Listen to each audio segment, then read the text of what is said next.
Hi, and welcome to another episode of Healthy Living Tips for You. My name is Peter de Ruyter. Today what I would like to explore with you is the very common health condition called acid reflux. Now, this is something that's happening more and more in our fast-paced culture, and it's a health issue that can have really serious side effects, even to the point of generating cancer in the stomach and the lower esophagus. What I'd like to do is give you a brief outline of what we'll be looking at today.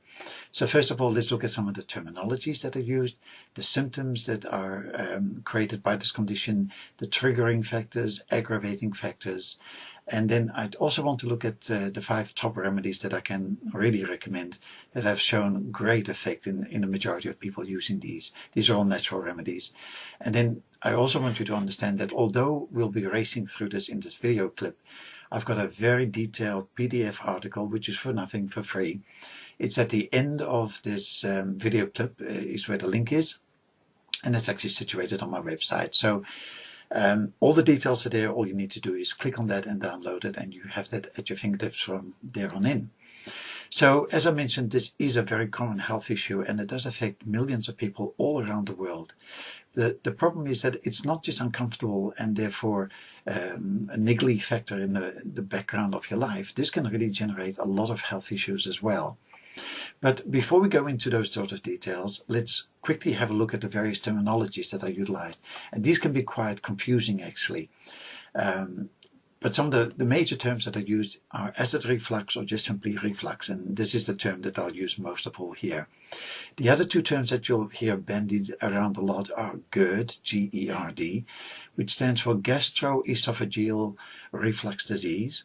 And then there's another one that is called GORD, G-O-R-D, also gastroesophageal reflux disease. The only difference depends on where in the world you live as to whether they start the word esophageal with an E or an O. So that's what explains that one. It's also called acid indigestion or heartburn, and then or just indigestion itself. So let's look at some of the symptoms that you can get with this condition. The major one that you'll find is that rising burning sensation. It goes from the pit of your stomach all the way up to the back of your throat very often. But it can also be related very often with a sour bitter taste. You might find that you've got a chronic cough. You might even have asthma-like symptoms or quite a hoarse voice. There may be difficulty in swallowing and nausea that comes and goes. These are the most common symptoms that you get with acid reflux.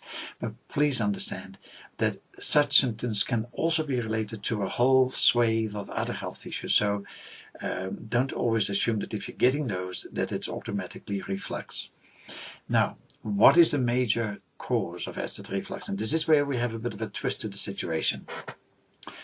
If you go to a doctor, the average doctor will tell you that your reflux or heartburn is due to your stomach producing too much acid, and therefore the answer is take this drug which will stop that excess production of acid.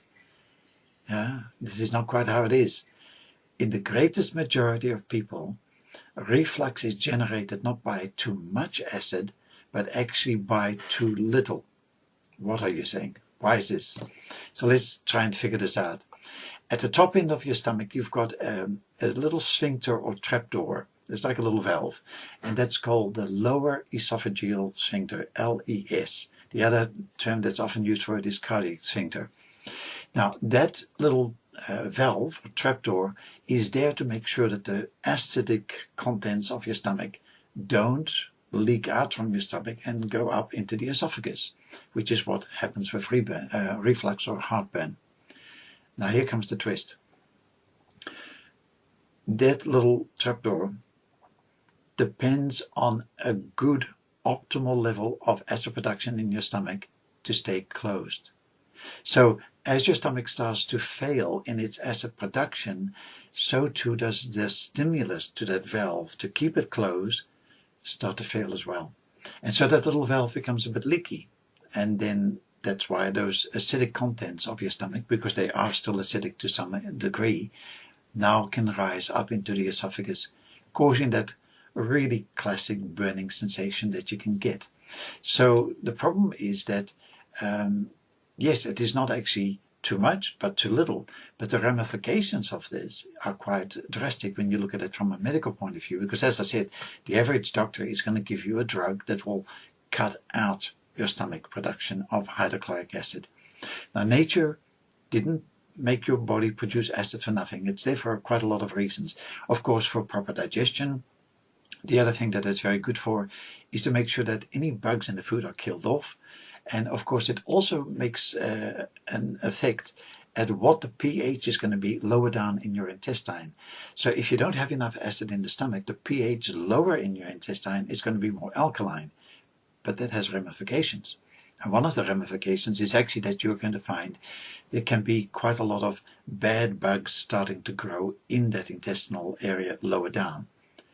But when that happens, that can cause quite a lot of irritation to the gastric mucosa, the lining of the intestine. So that lining can become more leaky than it should be. So that's why we can get what we call leaky gut syndrome, but we can also get what we call IBS, or irritable bowel syndrome. But another ramification of all that leakiness is that a lot of food particles that should never have got into your bloodstream now do start to get in there. And that can be serious, because not only does it overload the liver, and we talk more about all this in that PDF I mentioned earlier, but it can also be the stimulation for allergies, but more seriously, autoimmune conditions. And this is also a growing condition or health issue in our society nowadays. So most autoimmune conditions are actually driven by a dysfunctional gut. And one of the things that can cause a dysfunctional gut is not producing enough hydrochloric acid. So it's not just about the burning that you're getting, it's all the other ramifications. But of course, what happens if you start to cut that acid out even more, which is what happens when you use these medical drugs? Well, as I say, the food will rot more because there's no acid to break it down at all. You can get an increase in autoimmunity, you can get nutrient deficiencies, you can get liver overload. But with those nutrient deficiencies, one of the things that your body now can't adequately get into your system in the proper format, which is what we call the ionized form of the minerals like calcium, the body can't produce strong bones. And so we've got some very interesting statistics. For instance, there's a 245% increase in hip fractures for people who've been on these antacid medications, and the proton pump inhibitors are one class of these antacid medications used for reflux. That's a whopping increase in hip fractures, yes. But also general fractures, particularly in women over 50, can be up by something like 40% in those who use these antacid medications over a longer period of time. There's also an increased risk of pneumonia in the elderly, and an overgrowth, as I've already mentioned, of bugs in the gut as well. But this is all scientifically proven now. So let's look quickly at some of the factors that can actually complicate acid reflux. If you happen to know that you've got a hiatus hernia, then this is one factor that can really cause a reflux symptoms to become worse. And again, this is all detailed in my free PDF mentioned at the end of this video clip. The other thing is that if you are pregnant, then that growing baby inside you is pressing more and more on your stomach, and that can also aggravate reflux. The other thing is that if you are going to the gym quite often and lifting heavy weights, you might have noticed already that actually when you go to the gym, your reflux comes on. And you might wonder, why is that? And it's simply all that lifting of heavy weights increases the intra-abdominal pressure, which pushes on the stomach and therefore can set off the reflux symptoms that you might be experiencing. People who do a lot of heavy manual labor are also in that category, for instance.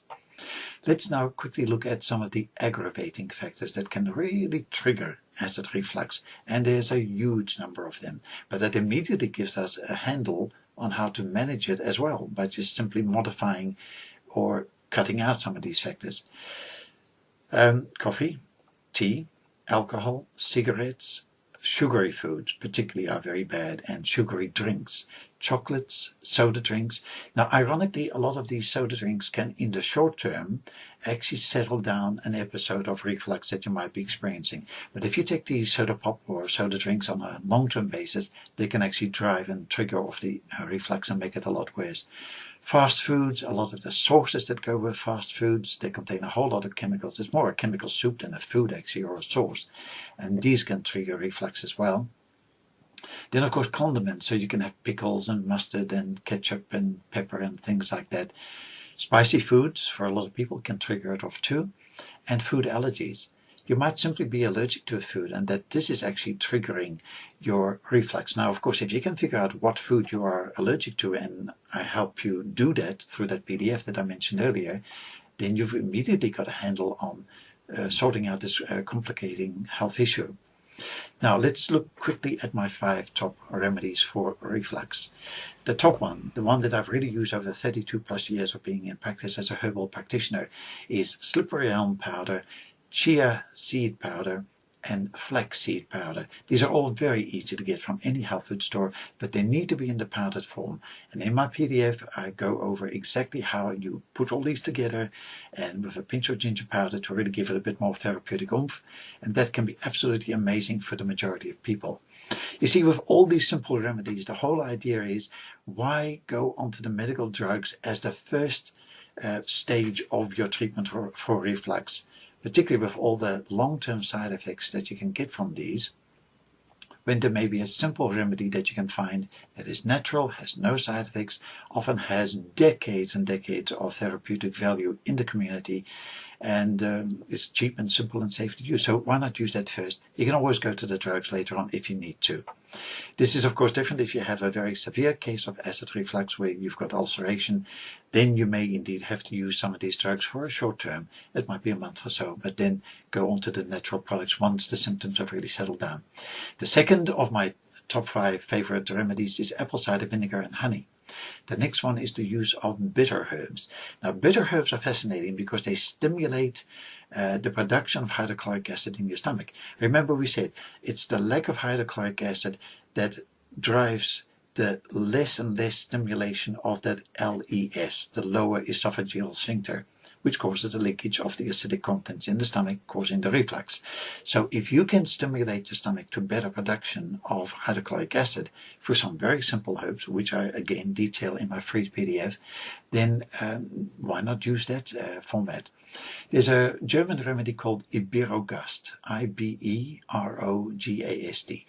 Decades of use, millions of people have used it all over the world. It's herbal, very simple, very safe, incredibly effective, and I again detail how to utilize this and where you can buy it. And finally, there's a product made by Nature Sunshine called Stomach Comfort that I found to be very useful as well. The only thing I would say is that there are 2 versions I've noticed. There's an Australian version, which is the one that I obviously use, being an Australian. And then I've noticed on Amazon that there is an American version, and it's quite a different formulation. So it may be quite good, I just don't know. I haven't used it, so I can't vouch for it.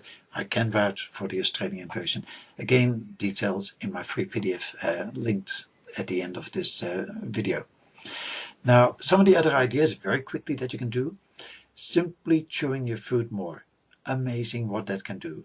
You wouldn't believe it, but just chewing your food better, and I really detail all that in my PDF. Don't eat on the hoof. What do most of us do? We're busy phoning and doing this and doing that. Most of us don't sit down to eat anymore, and that has very serious ramifications as to whether our digestive processes are switched on or off, all detailed in that PDF. Don't eat too soon before going to bed. That really can trigger it off, particularly if your reflux is happening more at night. There's also the European style of eating. Look at all the details there in my PDF. Now, it's important that if you think you might be allergic to something, how do you figure this out? Because very often the blood tests won't show you what you're actually allergic to. For a whole lot of reasons, which again I go into. But I show you in my PDF how to do a food diary, and it's very simple, it's quite easy to do, and that can really start to pinpoint what can be triggering your reflux from an allergic perspective. Of course, cut out the fast foods. I also look at a spice tea, as I call it. It's a remedy I've used for decades in my own practice. Very simple to make, very easy to obtain. You can make it yourself at home and can have a real great value as well. And then just some exercise. You know, any health condition basically, you add exercise into the equation and you'll get a better outcome. So exercise is another important thing to do. So just to summarize what we've looked at very quickly and very briefly in this video slip, is the various terms that we utilize out there in Google or in the medical field to name this particular condition, the symptoms that you can get from acid reflux, the causes of it, the fact that it's not too much, but it's actually too little acid in the majority of people, not all, but in the greatest majority. The factors that really can aggravate it, such as hiatus hernia, the various triggering factors like coffee, tea, alcohol, all those we've looked at. And so then we've looked at my 5 top remedies that can really make a difference, as well as a few other factors that can really have a significant impact on healing acid reflux.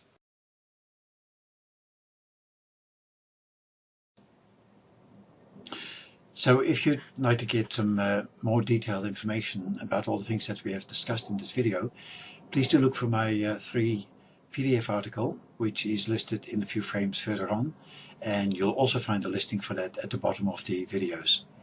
So I hope this has been a useful introduction to acid reflux and what you can actually do about it from a naturopathic perspective. And until we meet again, stay healthy. Goodbye for now.